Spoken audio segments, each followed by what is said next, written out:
Réinterpréter un véhicule historique de Renault, ça demande aussi un peu d'humilité. Cette R5, elle était absolument géniale. Je m'appelle Nicolas Jardin, j'ai 48 ans, je suis designer externe automobile.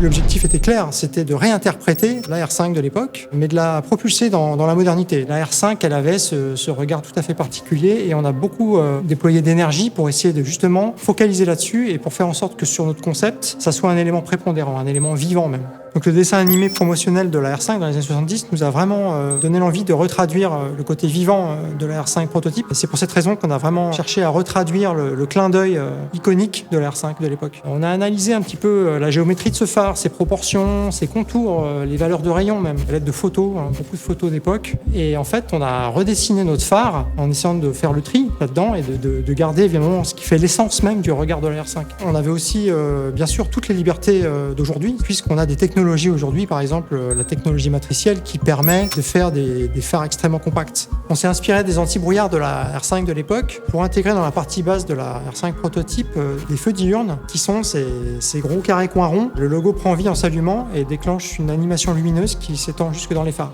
Et l'idée, c'était vraiment de la magnifier, mais de la moderniser. Et ça, je pense qu'on a réussi à le faire justement grâce à l'échange et au partage.